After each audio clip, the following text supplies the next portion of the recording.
अस्सलामुअलैकुम, welcome back to the new blog. तो guys आज हम जाने वाले हैं इंडियन इस्लामिक कल्चरल सेंटर। तो वहाँ पर स्पीच है और स्पीच में जैसे कि आप लोगों को पता है Muslim leader Syed Ayatollah Ali Khamenei साहब की शहादत हो चुकी है। तो उनसे रिलेटेड वहाँ पर कुछ स्पीच है और क्या ही प्यारा मैसेज दिया है लीडर ने कि हक के लिए बोलो, सच के लिए बोलो, चाहे वो सामने वाला कोई भी हो, उस पर जुल्म हो रहा हो तो उसके लिए बोलो। तो कितना प्यारा मैसेज दिया है। वहाँ पर स्पीच है, तो चलते हैं, लेट्स गो।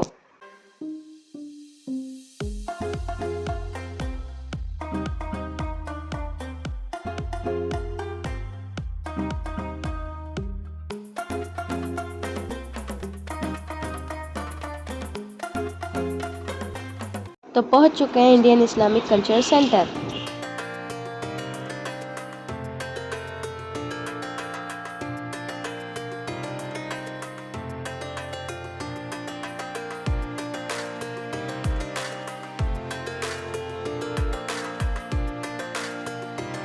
तो फ्रेंड्स आ चुके हैं हम इंडिया इस्लामिक कल्चर सेंटर के अंदर। आज यहाँ एक ख़ास प्रोग्राम हो रहा है जहाँ पर एक स्पीच रखी गई है और लोग यहाँ इकट्ठे हुए हैं।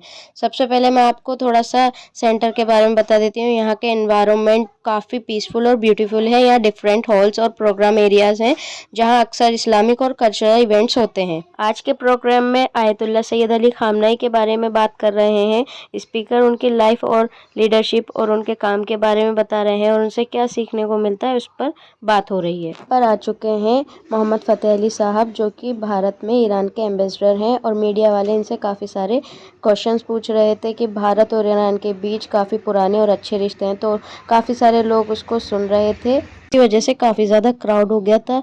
तो चलो अब हम स्पीच सुनते हैं। एक तहजीब से मालामाल मुल्क है। ईरान और भारत के बहुत कदीम ताल्लुकात, इसलिए हमें कहते हैं कि हमारे मुल्क को इसराइल और अमेरिका का मददगार नहीं बनना चाहिए।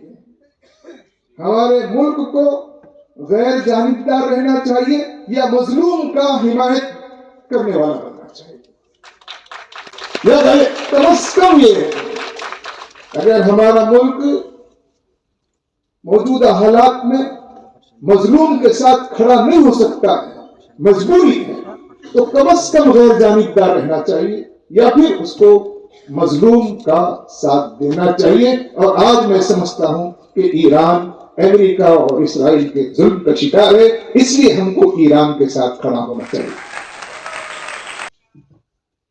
आदाब, मैं बहुत समय तो नहीं दूंगा। गुरु नानक का एक शब्द है, मरण मुनसा सूर्या हक है। बहादुर वही होते हैं जो मरना जानते हैं। मैं समझता हूँ कि जिन्होंने शहादत दी है उन्होंने वही रास्ता पकड़ा, ये जीवा पतरती जाए सब हराम देता कितना। जब हम इज्जत से जी नहीं सकते तो जीने का भी कोई लाभ नहीं। मैं तनाज़ा हमेशा शिया और सुन्नी का हमने बहुत नजदीक से देखा है, लेकिन आज की तारीख में जब हम वहां गए और हमने देखा तो किसी भी तरह का इस इशू के ऊपर दोनों लोगों में, दोनों फिरकों में किसी भी तरह का भेदभाव नहीं रहा। और इस इशू के ऊपर तमाम शिया हजरात, तमाम सुन्नी हजरात और सब तमाम तरक्की पसंद लोग सब एक प्लेटफॉर्म पर खड़े होकर के इसकी मजम्मत कर रहे हैं। हमारे सामने एक बहुत बड़ा सवाल खड़ा हो गया है कि हम इस अमेरिकी साम्राज्यवाद का किस तरह से मुकाबला करेंगे। और ये सिर्फ बड़ा अफसोस है मुझे इस बात का कि हमारी सरकार ने इस इंसिडेंट के बाद, इस एसेसिनेशन के हफ्ते भर के बाद अपने फॉरेन सेक्रेटरी को एम्बेसी में भेजा है इस चीज के लिए। आज तक भारत के प्रधानमंत्री के मुंह से एक अल्फाज नहीं निकला कि वो इस चीज की मजम्मत करें या कंडोलेंस के लिए दो शब्द बोल दें। इससे बड़ी कोई चीज नहीं हो सकती।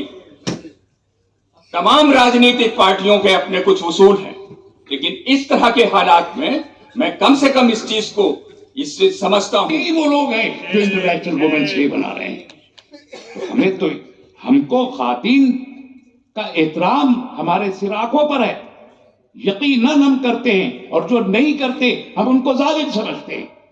हम समझते हैं वो इस्लाम के भी बागी हैं और इंसानियत के भी बागी हैं जो खातिन की बेहुरमती करते हैं या उनको किसी भी अंदाज से अजियत पहुंचाते हैं। लेकिन अब इनकी भी मदम्मत करते हैं जो नाम लेते हैं इंटरनेशनल वुमेन्स डे का और बच्चियों को शहीद करते हैं और छोटी बच्चियों को अपनी दौलत अपनी ताकत के सहारे बुला के अपने कब्रों में उनको रेप करते हैं और साल साल ये सिलसिला जारी रहता है।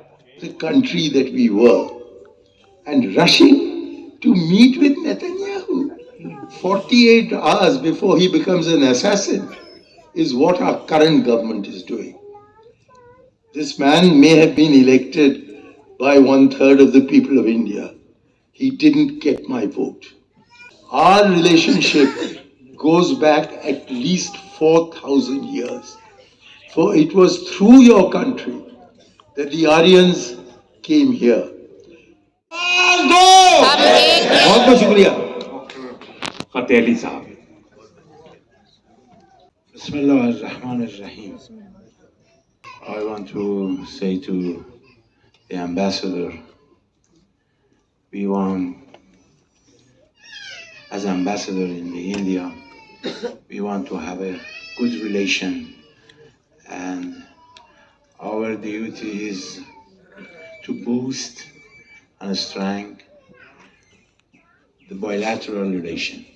And now we have a good relation with the national of India.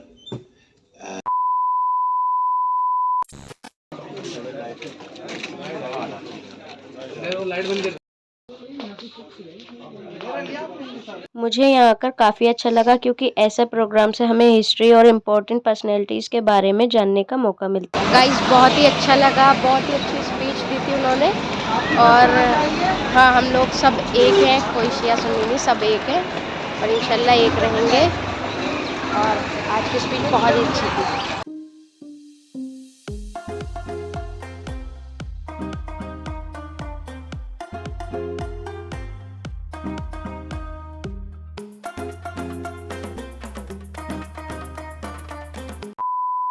आ चुकी हूँ मैं घर पे और आज जो सुना उसे सुनकर बहुत ही अच्छा लगा। और यहाँ पर देखो दस्तरखान भी लग चुका है। और आज मेरा अफजल की तबीयत ठीक नहीं है, तो गाइस दुआ कर देना, अफजल के पेट में दर्द हो रहा है। क्या हुआ? अब ठीक हो जाएगा, कोई बात नहीं, इफ्तार करेगा ना ठीक हो जाएगा।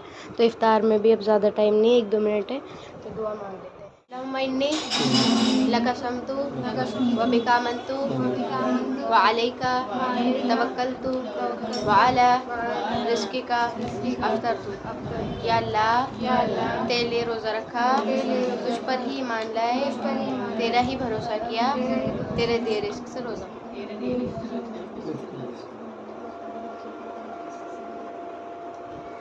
तो रोज़ा खोल लिया है, अब पानी वानी पियेंगे और इफ्तारी करेंगे, देन उसके बाद मिलते हैं। 1 hour later. फिर उठ फिर नाना क्या लेके आए हैं? जल्दी से पी ले, फिर तो ठीक हो जाएगा। P low. आँख खोलो। आँख खोल, आँख खोल, आँख खोल। देख वीडियो बननी है, वीडियो ब्लॉग बनना है। देख कैमरे की तरफ देख। देख ब्लॉग क्या बोलोगे बोलो। पकड़ बहुत देर से पापा इसे उठा रहे हैं। चाय ना, अब इसे पी के तो स्ट्रॉन्ग फिर तेरे अंदर मतलब एनर्जी आ जाएगी फुल, ठीक है? उसका नाम ही एनर्जी आ जाएगी। जल्दी सारा खत्म कर दे। अल्लाह का शुक्र है अब अफजल की तबीयत काफ़ी ठीक है। तो इसी के साथ हम करते हैं व्लॉग का एंड। अगर आपको व्लॉग पसंद आए तो like share comment and subscribe must कर देना। आज का व्लॉग बनाने में मुझे तो बहुत ही मज़ा आया। तो मिलते हैं कल एक नए दिन और एक नए व्लॉग के साथ। अल्लाह हाफिज़, बाय बाय।